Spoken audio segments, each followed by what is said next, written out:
반유대주의와 반시온주의의 물결이 점점 거세지고 있는데 이는 유대인에 대한 증오와 구별할 수 없습니다. 이러한 현상은 전 세계로 퍼져나갔고 이제는 대중문화와 주류 언론의 많은 부분을 지배하고 있으며 정치 담론에서도 점점 더 받아들여지고 있습니다.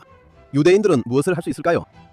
압도적인 역경 앞에서 포기하는 대신 미국 유대인들이 소련 유대인을 위해 활동하던 영광의 시절의 정신을 되살려 맞서 싸우는 것이 답입니다. 다시 말해 이제 미국 유대인들이 래피즈니크처럼 행동해야 할 때입니다. 오늘 Think Twice에서는 우리가 어떻게 래피즈니크의 사고방식을 되찾을 수 있는지 알려주는 신간의 저자와 함께 그 방법에 대해 이야기합니다.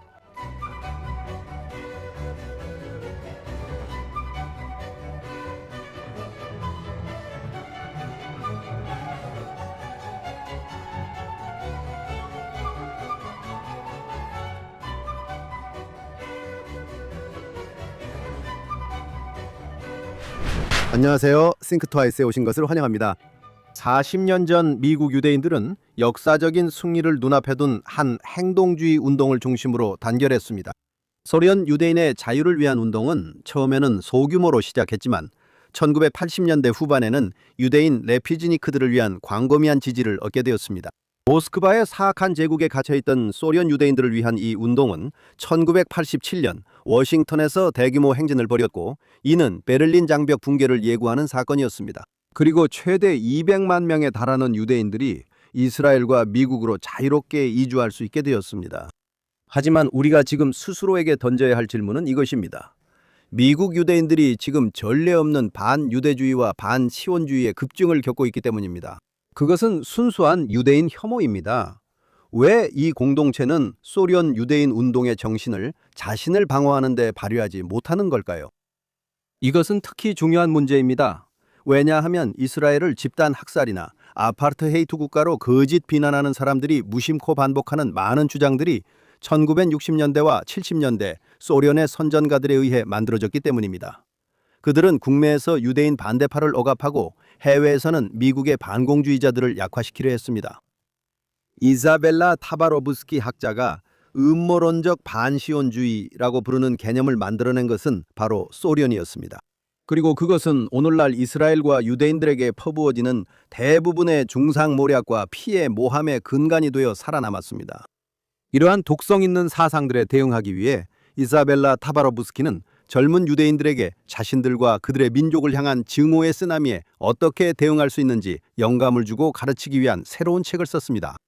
오늘 그녀와 이 주제로 이야기하게 되어 기쁩니다. 이사벨라 타바로브스키는 소련의 반시온주의와 현대의 반유대주의에 대한 학자입니다. 그녀는 유대인 우선순위 연구소인 Z3 연구소의 선임 연구원이자 윌슨 센터와 기타 기관에서 방문학자를 지냈습니다. 소련에서 태어난 그녀는 10대 때 미국으로 이민을 와서 하버드 대학교에 진학했습니다. 그녀는 태블릿 매거진의 기고 작가이며 여러 다른 매체에 글을 쓰고 다양한 곳에서 강연을 하고 있습니다. 그리고 그녀는 Be a Refusenik, 유대인 학생 생존 가이드의 저자이기도 합니다. 이사벨라 타바로브스키, Think Twice에 오신 걸 환영합니다. 초대해 주셔서 정말 감사합니다. 오늘 저희와 함께 해주셔서 정말 감사합니다. 소련 유대인 운동의 역사가 오늘날 유대인들이 직면한 도전과 왜 그렇게 밀접하게 관련되어 있는지에 대해 먼저 여쭤보고 싶습니다. 네, 여러 가지 이유로 관련이 있습니다. 이 운동이 누구를 위해 싸웠는지, 그리고 미국 내에서 어떤 역할을 했는지 때문에 관련이 있습니다. 제가 생각하기에 이 운동이 다루려고 했던 것은 소련 내의 반유대주의였고, 그 반유대주의는 오늘날 우리가 보고 있는 것과 매우 비슷한 방식으로 나타났습니다. 소련 유대인들이 겪었던 것은 사실상 반시온주의였습니다. 알다시피 소련은 국가가 주도한 반유대주의 국가로 역사에 남게 되었습니다. 하지만 사실 더 정확하게 말하자면 소련은 국가가 주도한 반시온주의 국가였다고 할 수 있습니다. 저는 미국에 어떤 일이 생길지 알았기에 이미 몇 해 전부터 이 주제에 대해 글을 쓰기 시작했습니다. 똑같은 언어, 똑같은 생각, 똑같은 개념적 세계, 똑같은 설명 논리가 있었습니다. 그래서 저는 그것에 대해 탐구하고 연구하고 글을 쓰기 시작했습니다. 그리고 미국에서는 소련 유대인들을 위한 운동이 매우 중요했습니다. 왜냐하면 이 운동이 미국 유대인들과 영국 유대인들을 하나로 모았기 때문입니다. 참고로 호주 유대인과 이스라엘인도 참여했습니다. 자신들의 권리, 그리고 민족 공동체로서의 정체성을 위한 투쟁이었습니다. 저는 그것이 미국 유대인들에게 유대 민족을 위해 싸울 기회를 주었다고 생각해요. 그리고 지금 이 순간에 정말 강력한 본보기가 된다고 생각합니다. Think Twice를 들어주셔서 감사합니다. 여러분이 어떤 팟캐스트 플랫폼에서 저희를 듣고 계시든 아니면 페이스북이나 X 또는 JNS 유튜브 채널에서 라이브로 시청하고 계시든 JNS를 좋아요와 구독해 주시고 알림 설정을 위해 종 모양 아이콘도 눌러주시고 좋은 리뷰도 남겨주세요. 또한 Think Twice 외에도 오늘날 중요한 이슈에 대한 뉴스와 분석을 전하는 조나산 토빈 데일리 팟캐스트도 있습니다. 조나산 토빈 데일리라는 이름으로 JNS 채널에서 모든 팟캐스트 플랫폼에서 데일리 쇼를 찾으실 수 있습니다. 이제 오늘의 프로그램으로 돌아가겠습니다. 네, 벌써 오래전 일이네요. 40년 전입니다. 하지만 소련 유대인들을 위한 운동의 성공과의 대조는 물론 처음에는 미국에서 아주 작게 시작했지만 결국에는 전체 공동체를 아우르는 큰 운동으로 성장했습니다. 하지만 소련 유대인 운동의 그런 성공과 이스라엘 외부 유대인들이 현재 위기에 대해 보이고 있는 다소 뭐랄까 일관성 없고 종종 미흡한 대응 사이의 대조는 매우 뚜렷합니다. 책에서는 리퓨지니크 사고방식에 대해 썼습니다. 그게 무엇인가요? 그리고 그것을 되찾는 것이 오늘날의 도전을 단순히 극복하는 것뿐만 아니라 본질적으로 반유대주의자인 반시온주의자들을 물리치는데 어떻게 도움이 될 수 있을까요?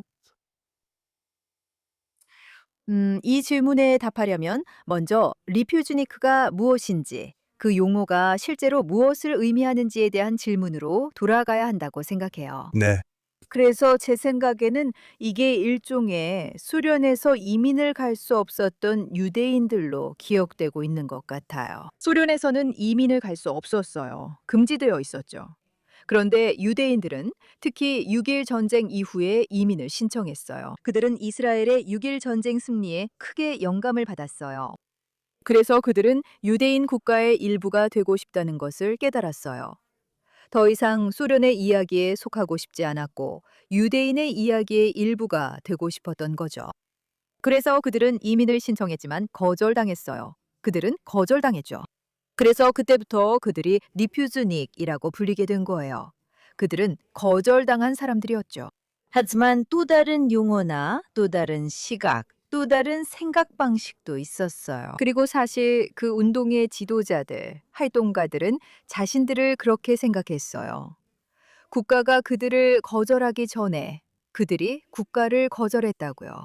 그리고 그들은 오늘날 우리에게 가장 중요한 점인데 국가가 제안한 거래를 거절했어요. 그들은 유대인으로서 적대적인 환경에서 살아가야 한다는 생각과 어디에서나 퍼지고 있던 반시온주의적 생각을 받아들이거나 순응해야 한다는 생각을 거절했어요. 알다시피 소련은 1967년부터 정말 대규모의 반시온주의 캠페인을 벌였어요. 소련은 항상 반시온주의적이었지만 67년이 되면서 국내외에서 본격적으로 집중적으로 시작됐어요. 그래서 그들은 말합니다. 우리는 거부한다. 이렇게 살고 싶지 않다. 우리는 유대인이다. 그리고 우리는 참고로 받아들여지기 위해서 우리 유대인의 사상, 유대인 정체성의 모든 측면을 포기해야 한다는 생각도 거부해요. 알다시피 그들은 어차피 안 받아들일 거예요. 저는 지금 이 순간에도 큰 교훈이라고 생각해요. 어쩌면 유대인으로서의 의미에 대한 어떤 생각들을 포기해야 한다고 느끼는 유대인들. 그들은 시오니즘을 포기해야 한다고 생각해요. 그들은 이스라엘과의 연결을 포기해야 한다고 생각해요. 그러면 그들은 진보 진영에서 사랑받고 받아들여질 거라고 생각하죠. 하지만 그건 잘못된 생각이에요. 역사적으로 볼 때 그런 일은 일어나지 않았어요. 당신이 더 많이 포기할수록 그들은 더 많은 것을 포기하길 원해요. 그리고 이런 일은 이미 오늘날에도 일어나고 있어요. 우리는 피터 바이너트와 같은 위대한 유대인 반시오니스트들에게 이런 일이 일어나고 있는 것을 보고 있어요. 그들도 이미 이런 상황을 겪고 있죠. 그래서 리퓨즈닉 사고방식은 무엇보다도 저는 이것이 바로 저항이고 유대인 정체성을 포기하는 대가로 주어지는 작은 혜택들을 받아들이지 않겠다는 거부라고 생각해요. 그래서 저는 책을 이렇게 시작해요. 첫 번째 장은 당신의 시오니즘을 되찾으세요 라는 내용이에요. 각 장마다 본질적으로 그 운동에서 얻은 교훈이 담겨 있지만 동시에 오늘날 젊은 유대인 활동가들과의 인터뷰에서 얻은 내용도 포함되어 있어요. 그래서 당신의 시오니즘을 되찾으세요 라는 것은 그 당시 리퓨즈닉들이 했던 일이고 오늘날 캠퍼스에서 리더가 되었거나 리더가 되어가고 있는 젊은 미국 유대인들이 하고 있는 일이기도 해요. 그들은 시오니즘을 포기할 수 없음을 이해하고 있어요. 사람들은 포기하라지만 오히려 되찾아야 한다고 해요. 또 다른 교훈은 피해의식을 거부하는 것에 관한 거예요. 리퓨즈닉들과 관련된 정말 흥미로운 이야기가 있어요. 그들은 만나게 되는데 함께 엑소더스의 저자 리언 유리스와요. 엑소더스는 국가의 건국을 묘사한 정말 인기 있었던 소설이었어요. 그 소설은 정말 인기 있는 영화로도 만들어졌어요. 그리고 있잖아요. 리언 유리스가 80년대에 소련에 와서 리퓨즈닉들과 만나요. 그리고 그가 한 가지 말한 게 있는데 그는 이렇게 말해요. 나는 여러분이 피해자일 거라고 예상했는데 그렇지 않네요. 여러분은 박해받고 있어요. 리퓨즈닉들은 굴라크에서 수년을 견뎠죠. 그들은 매 순간마다 KGB의 감시를 받았어요. 하지만 그들은 피해자가 아니었고 그렇게 생각하지도 않았어요. 그리고 오늘날 대학 캠퍼스의 젊은 활동가들도 똑같은 생각에 도달하고 있어요. 그들이 이 역사를 공부해서 그런 게 아니에요. 그들은 스스로 우리는 우리 이야기에서 피해자가 될 수 없다고 말하고 있어요. 우리는 우리 이야기에서 영웅이 되어야 한다고요. 그래서 저는 이 순간을 견뎌내기 위해 정말로 필요한 사고방식의 전환이 있다고 생각해요. 네, 저도 그래요. 방금 말씀에 두 가지 강한 반응이 있습니다. 하나는 영웅이 되고 그것을 되찾는다는 점입니다. 이런 최악의 반시온주의, 반유대주의 군중들 앞에서요. 대학 캠퍼스에서 유대인 지도자들은 처음에는 유대인들에게 일종의 대피를 하라고 말하고 있습니다. 집에 가라, 하지 마라, 하지 마라, 하지 마라. 그들을 절대 대적하지 말고 그냥 캠퍼스를 떠나라. 그리고 그것은 소련 유대인 운동의 정신과는 완전히 반대되는 것입니다.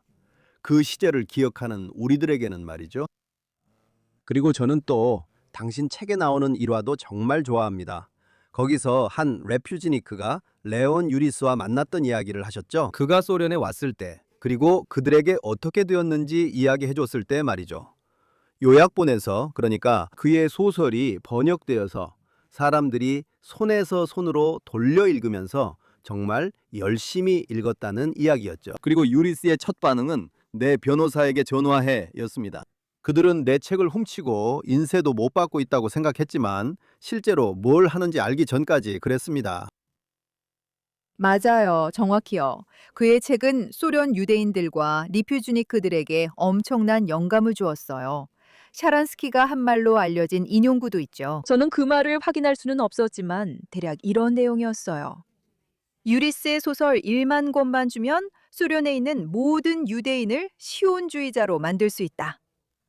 이게 사실인지는 모르겠지만 실제로 그런 효과가 있었던 건 분명해요. 그 책을 읽은 사람들은 분명히 깊은 영향을 받았고 실제로 그렇게 되었죠. 출국을 거부당한 유대인들 사이에는 이런 일화가 정말 많아요.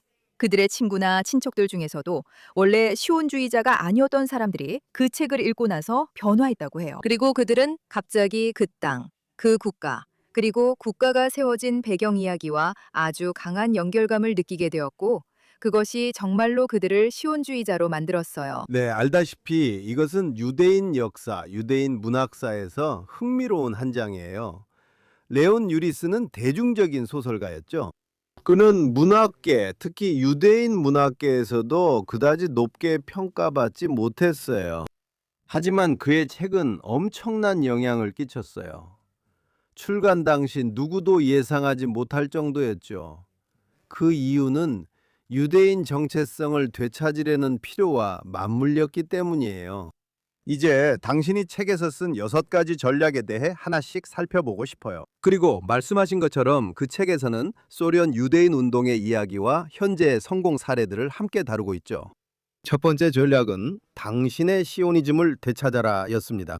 이건 정말 흥미로운 점이죠. 저도 직접 유대인 학생들과 이야기를 나눠본 적이 있습니다. 그리고 가끔 그런 이야기를 듣습니다. 저는 캠퍼스에서 유대인 리더였던 한 젊은 학생을 만난 적이 있습니다. 그녀는 학교 소셜미디어에서 리틀 미스 시오니스트로 잘 알려져 있었고 실제로 그 별명을 받아들였습니다. 그녀는 네, 그게 바로 나라고 했습니다. 하지만 사실은 대부분의 젊은 유대인들은 아시다시피 미국 교육계의 이런 워크 문화 속에서 자라왔습니다. 비판적 인종 이론, 교차성, 정착민 식민주의가 부상하면서 시오니즘과 유대인, 이스라엘은 그들은 모두 백인 억압자로 규정되어 있는데 이것은 큰 거짓말입니다. 사람들이 자신의 시오니즘을 되찾는 것은 정말 어렵습니다. 어떤 면에서는 지금이 그 어느 때보다 더 어려운 것 같습니다.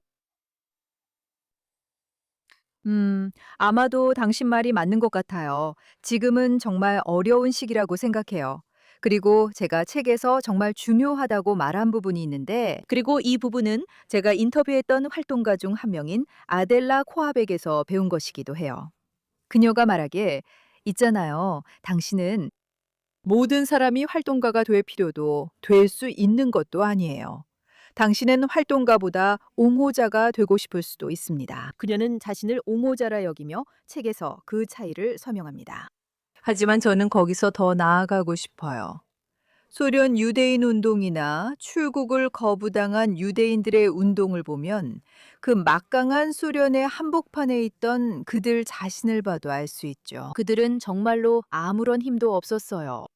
하지만 그들이 어떻게 운동을 조직했는지 보면 모두가 나탄 샤란스키 같은 사람은 아니었어요. 모두가 매 순간마다 체제에 도전하는 건 아니었어요. 그리고 그가 겪었던 것처럼 고통받을 각오가 되어 있는 것도 아니죠. 네.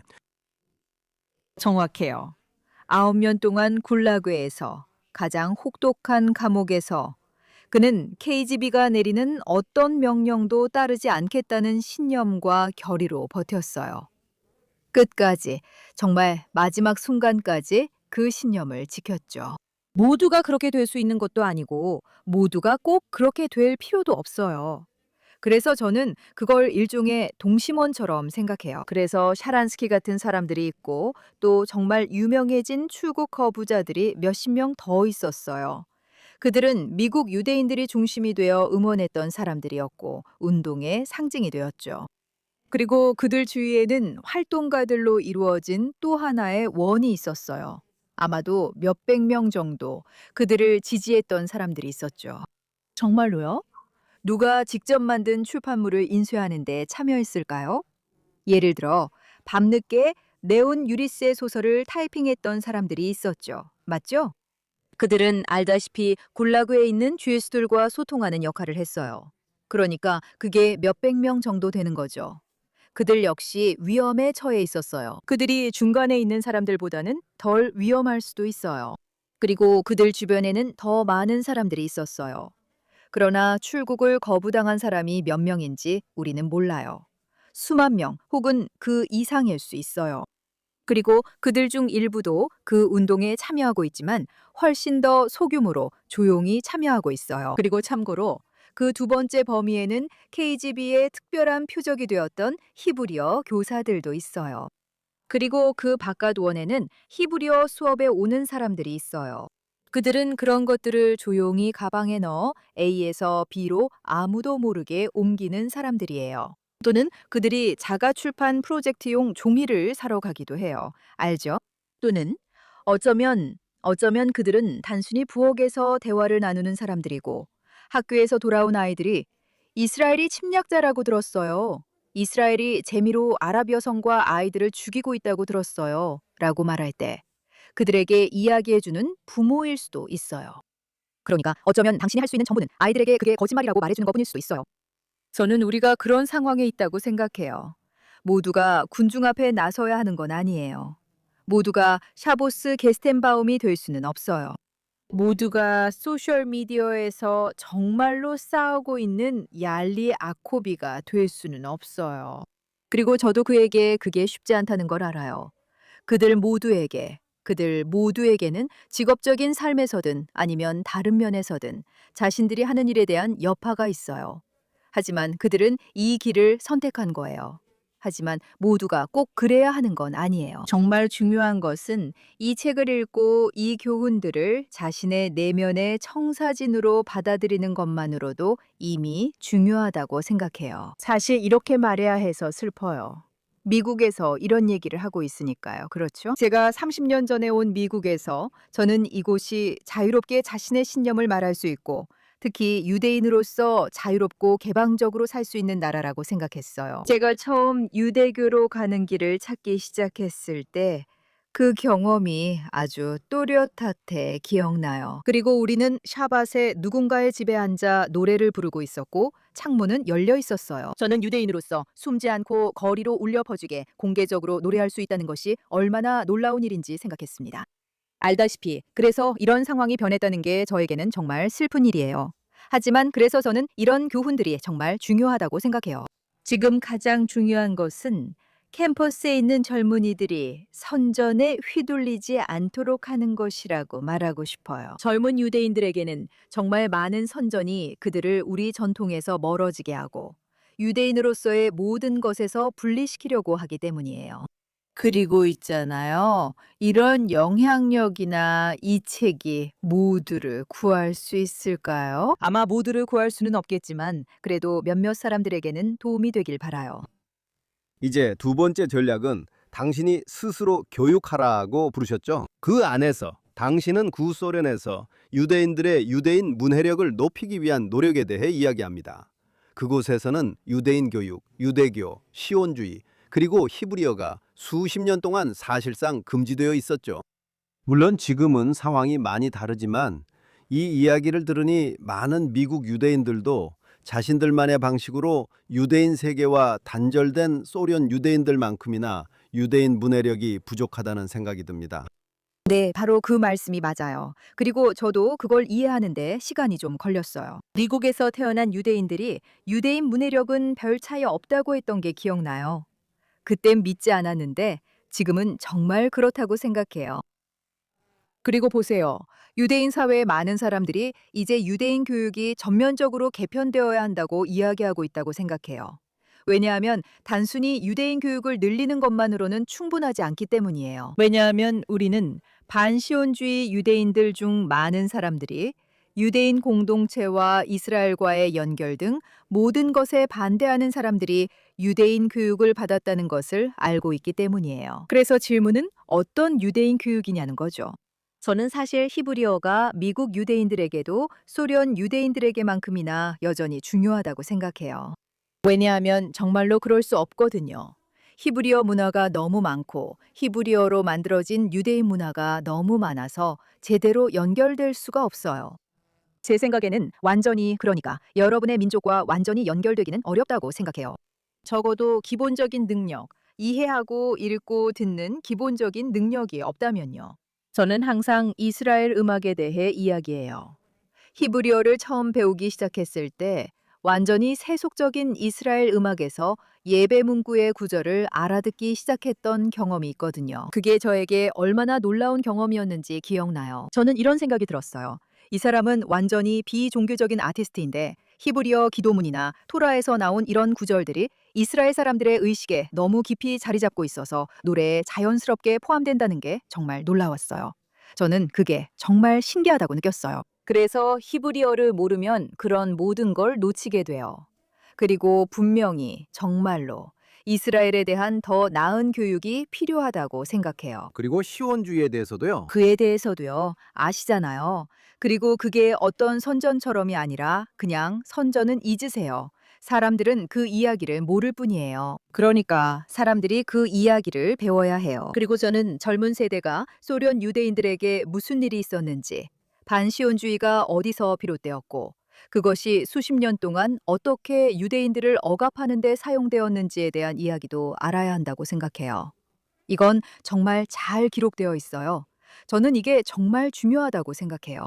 그리고 그 외에도 미국 학교들이 공산주의와 소련에 대해 가르치지 않은 것은 진정한 교육의 실패라고 생각해요.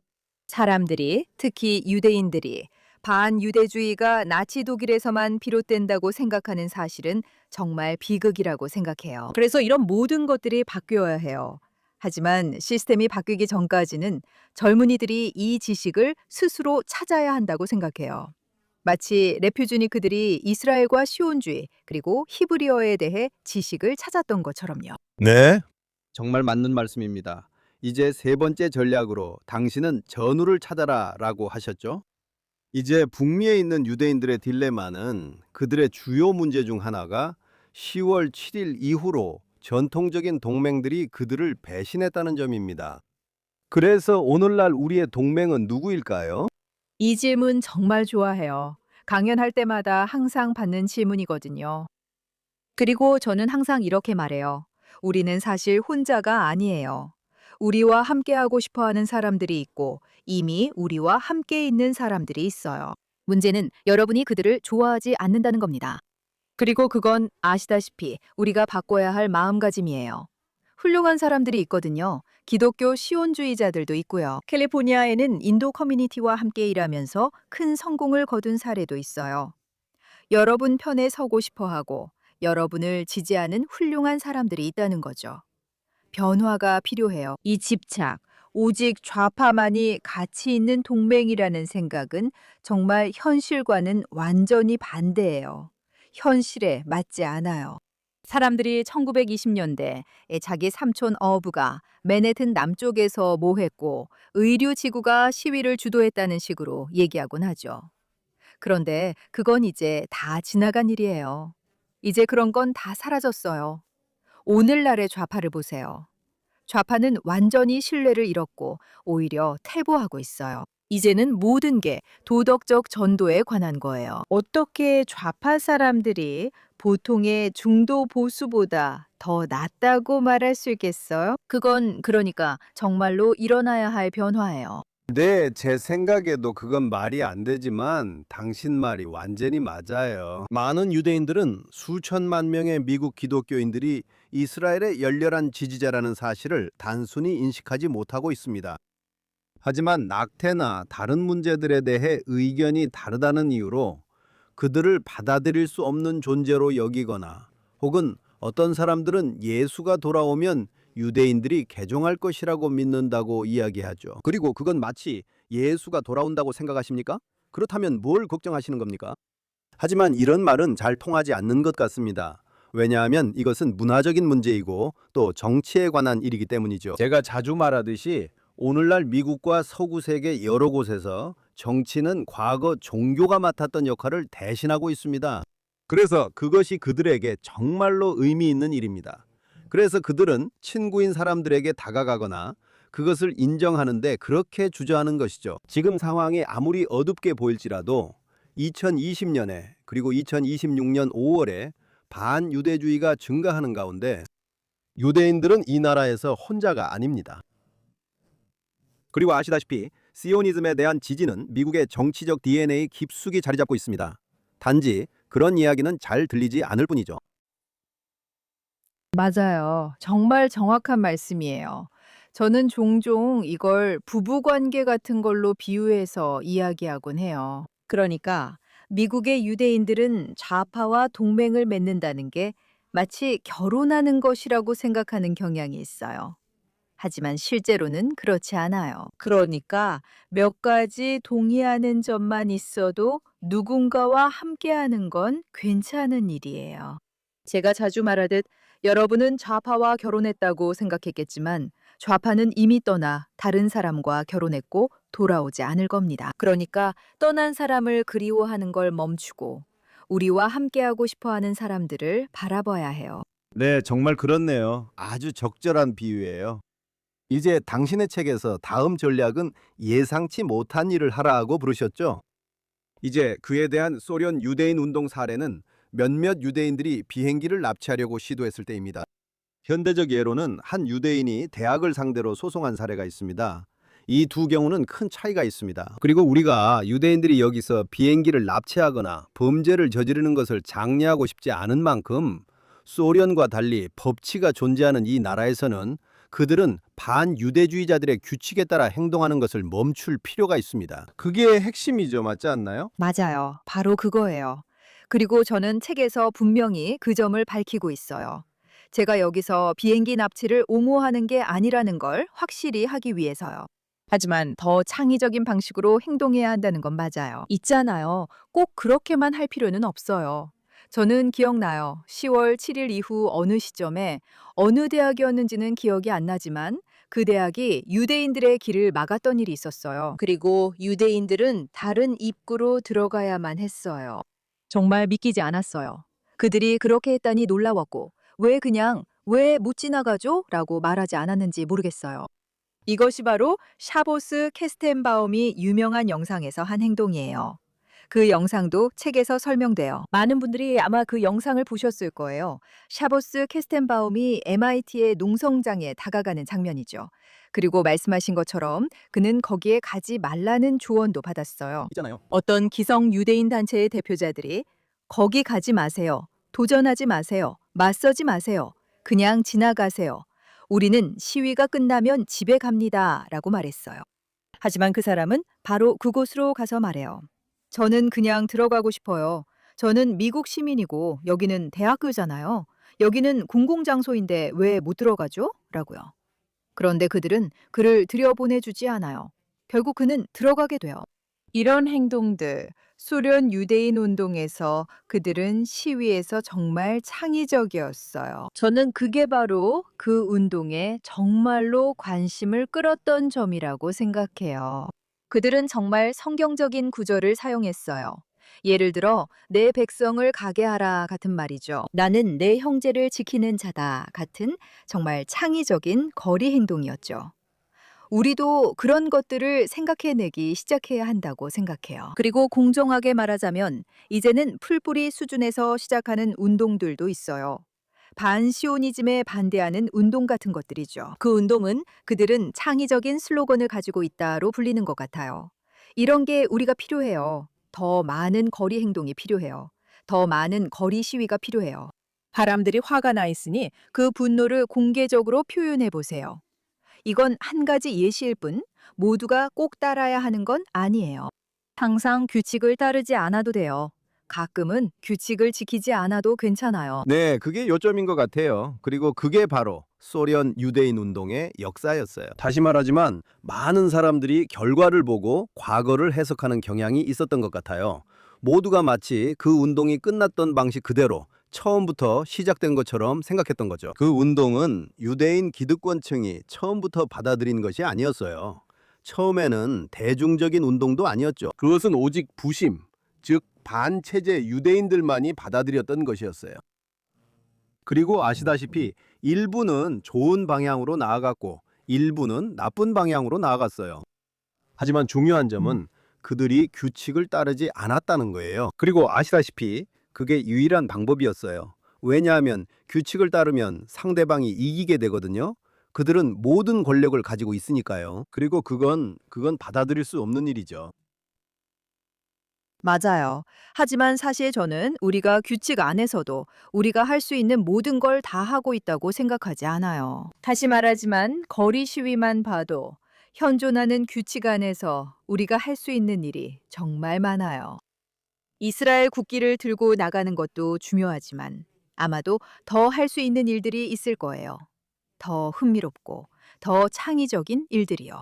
그래서 그 부분에는 개선할 여지가 많아요. 정말 많은 발전의 여지가 있어요. 네. 당신의 책에서 제안한 다음 전략은 피해자 의식을 거부하는 것입니다. 그리고 저는 그게 정말 좋은 조언이라고 생각합니다. 하지만 그건 또한 현대 문화가 작동하는 방식과는 정면으로 충돌하죠. 왜냐하면 요즘은 피해자 신분이 모두가 추구하는 것처럼 보이지 않나요? 피해자 의식을 미화하고 성공을 경멸하는 문화에서 말이죠. 맞아요. 흥미로운 건 누군가가 제 책에서 이 장이 가장 급진적이라고 한 적이 있다는 거예요. 그리고 그때까지는 전혀 그렇게 생각해 본 적이 없었어요. 그리고 지금은 그러니까 왜 그들이 그렇게 말했는지 이제는 이성적으로 이해할 수 있어요. 있잖아요. 어떤 면에서는 이 장이 사실 첫 번째 장과 이어진다고 생각해요. 첫 번째 장에서는 시오니즘을 되찾으라고 말하거든요. 왜냐하면 시오니스트들은 결코 피해자가 아니었으니까요. 그렇죠? 시오니스트들은 항상 우리가 할 수 있다. 우리 스스로 할 수 있다는 것이었어요. 모든 것은 자립심과 자신의 목표를 이루는 것에 관한 거예요. 저는 그게 사고방식의 변화라고 생각해요. 우리가 왜 못하겠어요? 괜찮아요.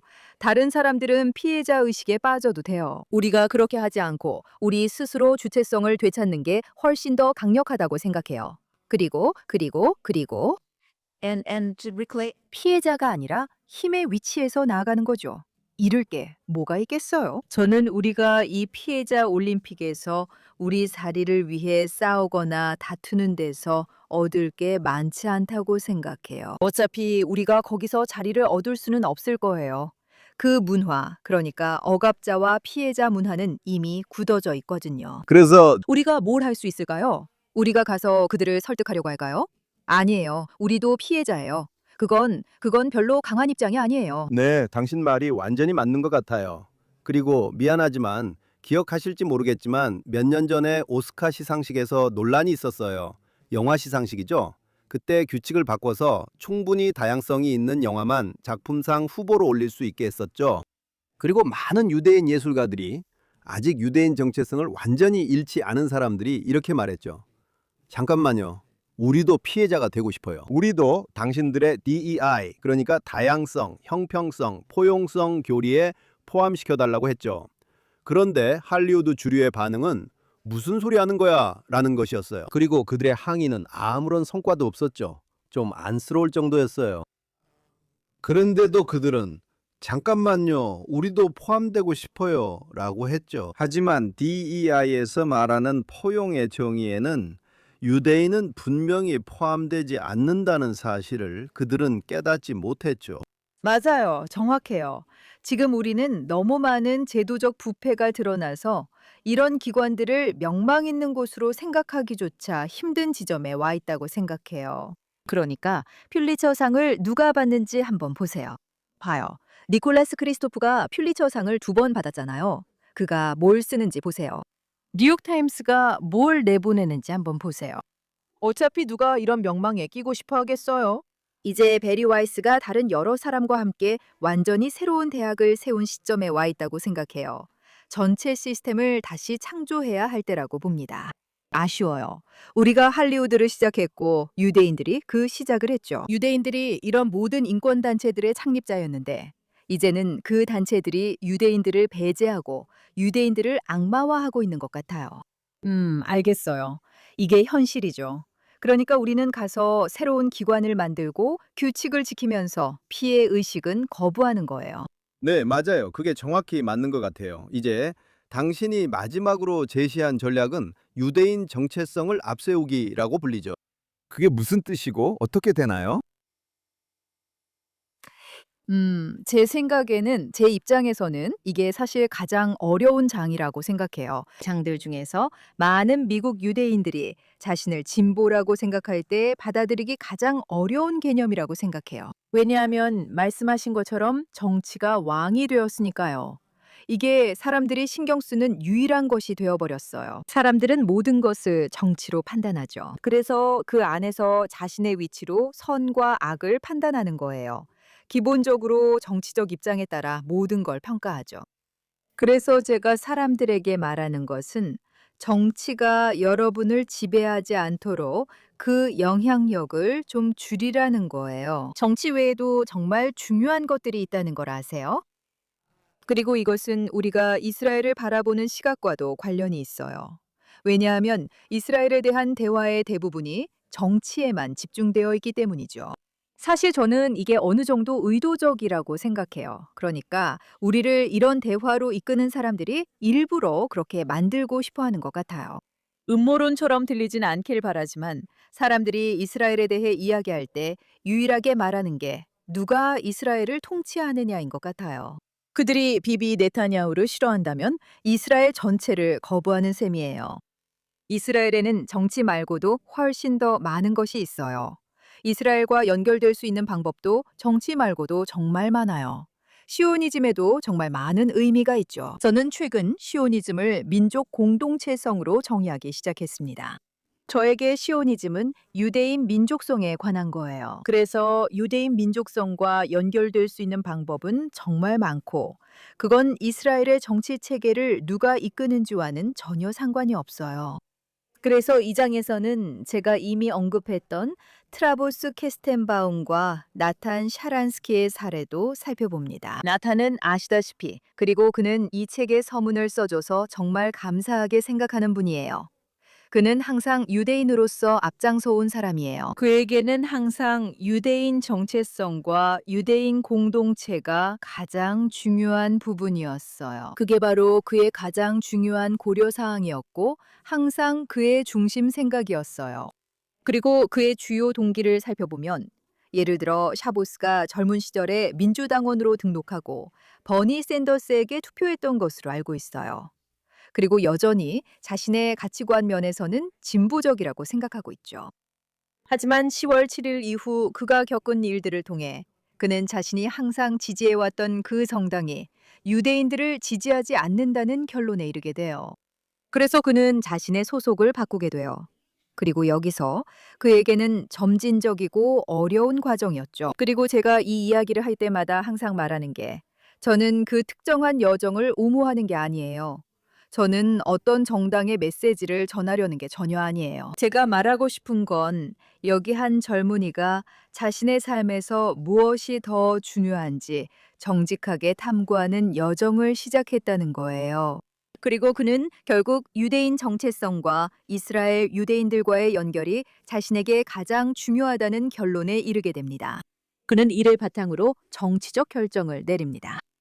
그래서 저는 그런 정직하고 냉정한 검토를 옹호하고 있는 거예요. 알다시피 미국식의 당파적인 정치적 시각에 너무 치우치지 말고 그 이면이나 그 너머에 있는 다른 것들을 보지 못하게 되지 않았으면 해요. 네, 그게 정말 중요하다고 생각해요. 아까 말씀하신 내용으로 다시 돌아가고 싶습니다. 그리고 그게 대부분의 사람들이 용기를 내서 목소리를 내고 두드러지게 행동하는 것이 부족하다는 문제입니다. 아시다시피 그건 정말 어렵죠. 그리고 등에 표적이 되는 걸 원하지 않는 사람들, 그러니까 영웅이 되고 싶지 않고 두드러지고 싶지도 않은 대부분의 젊은이들은 아시다시피 순응하고 싶어 하지 않을 겁니다. 그게 바로 대부분의 사람들이 그렇다는 거죠. 오직 예외적인 사람들만이, 그러니까 둥근 구멍에 네모난 말뚝처럼 남들과 다르게 행동하려고 하는 겁니다. 다시 말해서 평범한 유대인 학생이나 젊은이가 어떻게 저항할 수 있었을까요? 그들은 어떻게 자신만의 방식으로 레프제니크가 될 수 있었을까요? 있잖아요. 먼저 제가 인터뷰했던 젊은이 중 한 명인 알리사 번스타인의 말을 인용해서 말씀드릴게요. 그녀는 이렇게 말했어요. 작은 일을 해보세요. 작은 유대인다운 일을 해보세요. 아주 작은 것이라도 유대교와 자신을 연결해주는, 자신의 유대인 정체성과 이어주는 유대인다운 무언가를 해보세요. 샤밧에 촛불을 켜보세요. 아무도 볼 필요 없어요. 다윗의 별을 착용해보세요. 굳이 드러내지 않아도 되고 밖에 보이게 착용하지 않아도 돼요. 그냥 자신이 그걸 착용하고 있다는 걸 알 수 있도록 몸에 지니세요. 이스라엘을 방문해 보세요. 당신과 비슷하게 생각하는 사람들과 교류하세요. 혼자 끙끙 앓지 말고 다른 유대인들과 교류하세요. 많은 유대인들이 자신을 10월 8일 유대인이라고 생각해요. 실제로 젊은 사람들을 포함해서 자신의 유대인 정체성과의 연결이 자신에게 매우 중요하다는 것을 깨달은 사람들이 많아요. 그래서 그들은 실제로 그 연결을 더 깊게 만들어가요. 이건 부분적으로 제 장에서 말한 함께 싸울 동료를 찾으라는 내용과도 관련이 있어요. 다른 사람들과 함께 싸우세요. 혼자 있지 마세요. 그냥 자신만의 작은 모임을 만드세요. 세상 전체에 드러날 필요는 없지만 그 불빛을 마음속에 계속 간직하세요. 네, 그리고 책에서 오늘날 우리 시대와 깊이 관련된 역사적 장을 언급하셨죠? 그리고 그건 아시다시피 항상 일정 수의 유대인들이 반시온주의자들과 반유대주의자들의 더러운 일을 하도록 끌어들여질 수 있다는 점입니다. 그리고 그건 오늘날에도 확실히 사실이죠. 하지만 당신은 책에서 소련과 공산주의 역사 속에서 이스라엘에 반대하는 유대인들의 목소리가 있었던 중요한 선례에 대해 지적하셨죠. 초기 공산주의 시절과 1970년대 반유대주의적인 소련 정권의 명령을 따랐던 유대인들에 대해 말씀해 주실 수 있나요? 그 부분의 역사는 대부분의 미국 유대인들이 거의 모르는 분야이기 때문입니다. 저는 번드와 예브섹치아, 즉 공산당 내 유대인 부서의 이야기로 시작합니다. 이 이야기는 사실 오늘날에도 매우 관련이 깊은데, 왜냐하면 우리는 이 이상한 번드 향수의 시기를 겪고 있기 때문입니다. 최근에 번드에 관한 새로운 책이 나왔는데, 그 책에서는 번드가 얼마나 멋졌는지, 시온주의자가 되기를 원하지 않았던 모든 유대인들이 함께 꿈꾸었던 유대인 연대와 같은 것들이 얼마나 훌륭했는지에 대해 이야기하고 있습니다. 우선 그것은 번드를 정말 잘못 표현하고 잘못 묘사한 것입니다. 왜냐하면 번드는 실제로 민족주의적이었기 때문입니다. 그들은 디아스포라에서 민족주의자가 되고 싶었을 뿐이에요. 그래서 오늘날 번드를 그리워하는 사회주의자들, 유대인 사회주의자들이 우리는 민족주의에 반대하니까 번디스트가 되고 싶다고 말하는 거죠. 사실 그분들이 번디스트가 어떤 사람들이었는지 알면 놀랄 거예요. 하지만 자세한 내용은 생략하고 간단히 말하면 이런 이야기예요. 번드의 구성원들은 볼셰비키, 즉 레닌의 당에 의해 이 유대인 부서로 모집되었고, 이 부서의 임무는 본질적으로 러시아 유대인들을 이끌어가는 것이었어요. 이것이 바로 소련 정부 유대인 부서입니다. 이 부서는 이미 소련을 지배하고 있는 공산당 내의 공산당 같은 존재라고 할 수 있죠. 맞아요. 바로 1917년 혁명 직후부터 1920년대 초반까지의 시기예요. 그리고 이 유대인 부서들은 러시아어로 넵섹치아라고 불리는데 발음하기 어렵지만 꼭 언급하고 싶어요. 이 부서들은 정말 끔찍한 일들을 저질렀어요. 이들은 박해를 하고 특히 세 가지를 집중적으로 탄압했어요. 히브리어, 시온주의, 그리고 유대교를 탄압했죠. 그리고 그들은 이 세 가지를 모두 없애려 했어요. 그리고 이건 그들에게 예전의 적이었던 시온주의자들에게 한 방 먹일 기회이기도 했어요. 왜냐하면 혁명 이전에는 서로 경쟁하는 정당들이었으니까요. 그래서 그들은 둘 다 박해하며 히브리어와 종교를 뿌리 뽑았어요. 그리고 그중 많은 부분이 아시다시피 일반적인 공산주의 강령과 목표에 의해 어느 정도 뒷받침되고 있었어요. 그리고 일부는 그냥 그들 자신의 열정이었어요. 하지만 결국에는 아시다시피 그들이 바로 번드, 즉 번드의 구성원들이 결국 공산당에 가입하게 되는 거예요. 그들은 공산주의자들, 특히 러시아 공산주의자들에게도 충분히 인터내셔널리스트가 아니었어요. 그들은 그냥 그래도 이 사람들은 여전히 유대인이다. 여전히 유대인 민족주의자다. 이렇게 보는 거죠.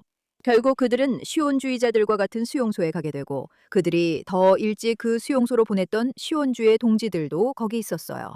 그래서 이건 유대인들이 이런 보편주의적이고 인터내셔널리스트 운동에 참여했을 때 어떤 일이 일어나는지 정말 가슴 아픈 예시예요.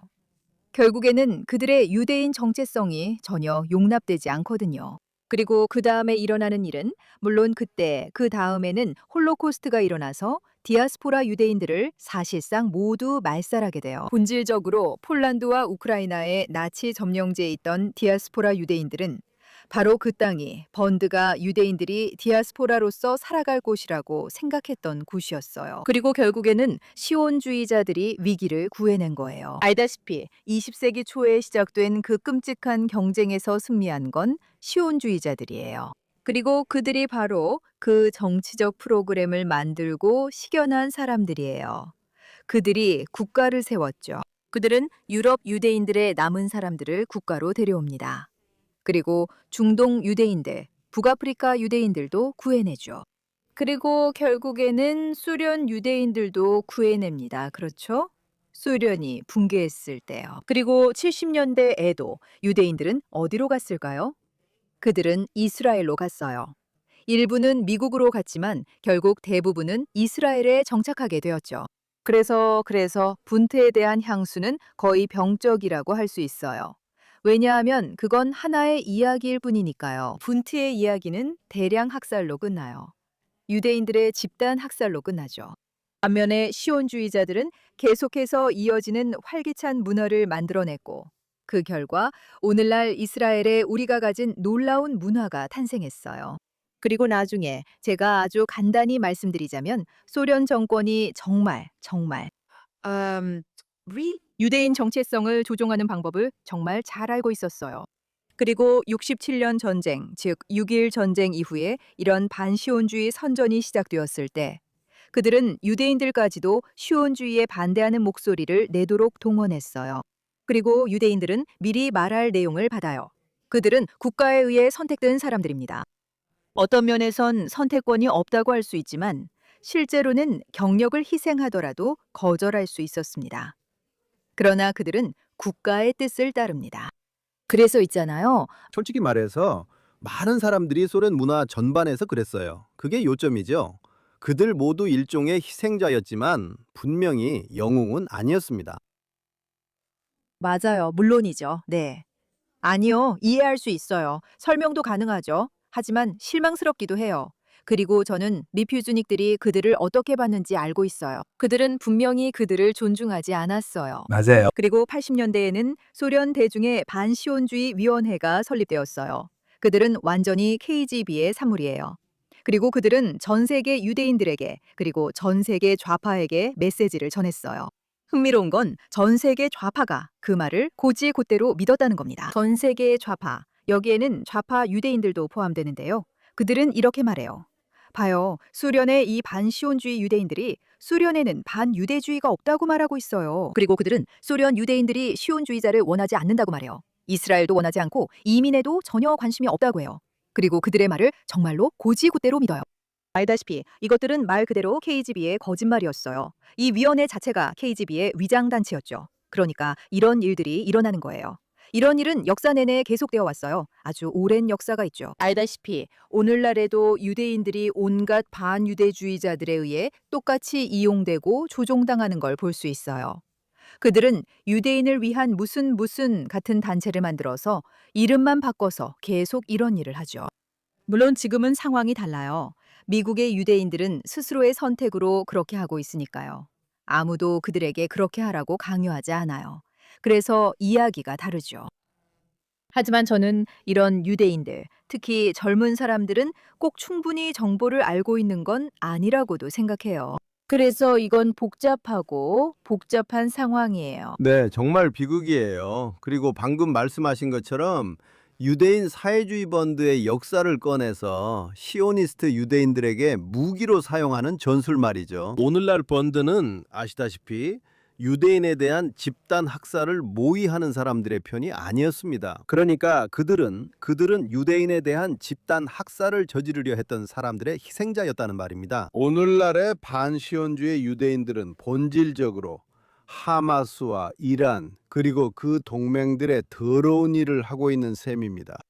그리고 저는 그들이 당신이 방금 말한 것처럼 시온주의에 대한 대안이 있다는 생각 자체가 매우 잘못되었다고 생각합니다. 이런 식으로 그들이 정치적으로는 라이벌이었지만 매우 다른 비전을 가지고 있었습니다. 하지만 반시온주의, 그러니까 하필 펀드가 홀로스트와 굴라그의 잿더미 속에서 사라졌는데 그것이 어떻게든 대안이 될 수 있다는 생각은 잘못된 것입니다. 그건 거의 마치 죽음을 숭배하는 컬트와도 같습니다. 펀드는 유대인들의 죽음의 역사의 일부로 남아 있습니다. 시온주의는 유대인의 삶에 새로운 생명을 불어넣는 것이었습니다. 그리고 이런 식으로 그것을 거부하는 것은 정말 직관에 반하는 일입니다. 저에게는 FCI와의 비유가 알다시피 그것이 했던 것과 FTI, which did the NKVD와 KGB의 더러운 일을 했던 FCI와의 비유가 정말 적절하다고 생각합니다. 정말 그래요. 네, 아주 좋은 지적이에요. 네, 그건 정말 중요한데 물론 분트는 그런 사람들의 편이 아니었죠. 제 말은 예브섹치아, 즉 유대인 부서는 실제로 유대인들에게 반대하는 사람들의 편에 있었어요. 하지만 그건 아주 작은 부분이었죠. 일반적으로 물론이에요. 정확히요. 분트주의자들은 바르샤바 게토에서 목숨을 걸고 싸우던 시온주의자들의 편은 아니었어요. 그게 바로 분투주의의 말로 현실이죠. 네, 오늘날 대중문화와 정치에서 반유대주의와 반시온주의가 만연한 현실을 감안하면 많은 유대인들이 미래에 대해 정말 절망하고 있습니다. 하지만 당신은 이스라엘의 성공을 인용하면서 책을 낙관적인 분위기로 마무리합니다. 그리고 이것이 왜 알다시피 이 세대가 반시온주의의 세대로 운명지어졌다는 의미가 드는 건가요? 시온주의자들은 실패할 운명에 처해 있습니다. 마치 KGB에서 이스라엘을 무너뜨릴 수 있다고 생각했던 사람들처럼요. 정말로 역사가 이스라엘과 시온주의의 편에 있고 모두가 숭배하는 대중문화의 우상들 편에 있지 않다고 믿으시나요? 글쎄요, 저는 그냥 희망을 선택할 뿐이에요. 하티그바. 달리 할 수 있는 게 뭐가 있겠어요? 제 말은, 하지만 저는 정말로, 보세요. 저는 근본적으로 진실이 결국에는 이긴다고 믿어요. 알다시피 우리가 직면한 반시온주의 운동의 문제는 그것이 거대한 거짓의 물결을 타고 있다는 거예요. 알다시피 수십 년 동안 소련이 만들어낸 거짓말들이 있었고 그들이 그것을 받아들여서 이후 수십 년 동안 자신들만의 거짓말을 만들어냈어요. 알다시피 그걸 보고 깨닫게 되면 정말 놀라울 정도예요. 그냥 알다시피 서구에서 유대인들이 직면하고 있는 증오를 보면 그래요. 그리고 그게 모두 거짓이라는 걸 알게 돼요. 예를 들어 가자지구 집단 학살에 대한 거짓말처럼요. 그냥 거짓말이죠. 그렇죠? 그리고 제 말은 항상 피해 중상은 거짓에 기반해 왔어요. 그래서 쉽거나 빠를 거라고 말하는 건 아니에요. 하지만 결국에는 진실이 이길 거라고 생각해요. 왜냐하면 달리 어떻게 될 수 있겠어요? 그리고 또 한 가지 말씀드릴게요. 저는 이 문제에 대해 많이 생각해 봤어요. 과거에 반시온주의가 지배했던 사회들에 대해서요. 항상 결국에는, 그리고 볼프도 그렇게 말했는데 저도 그녀의 말에 전적으로 동의해요.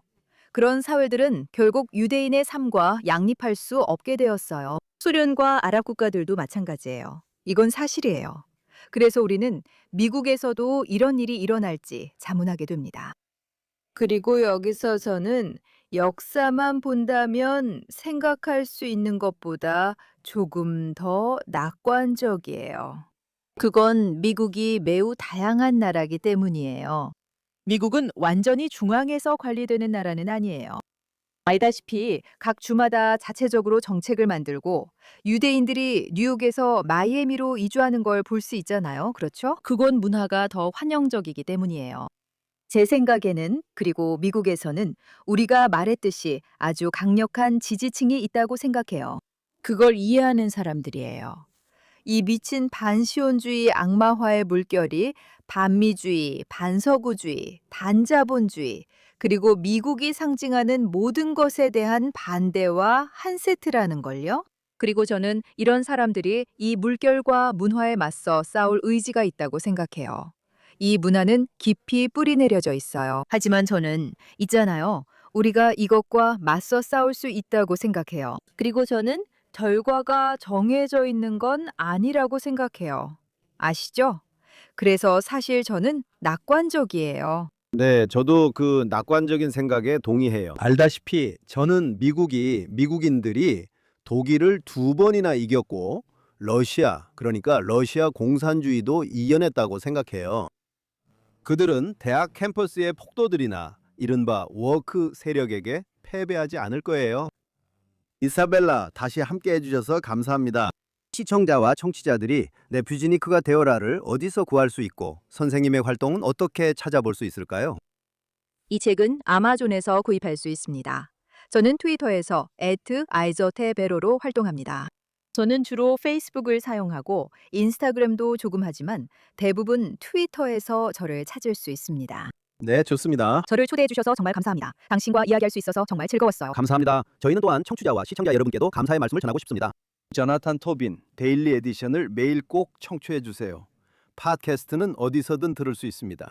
그리고 여러분이 그중 어느 곳에서 저희를 듣고 계시든 아니면 페이스북이나 X 또는 JNS 유튜브 채널에서 저희를 라이브로 시청하고 계시든 꼭 JNS를 좋아요와 구독해 주시고 알림 설정을 위해 벨 아이콘도 눌러주시고 좋은 리뷰도 남겨주세요. Think twice at jns.org로 이메일을 보내 프로그램을 어디서 듣거나 시청하는지와 소감을 알려주세요. 잠시 시간을 내서 말씀드리고 싶은데 이번 달은 저희가 이 팟캐스트를 시작한 지 5주년이 되는 달입니다.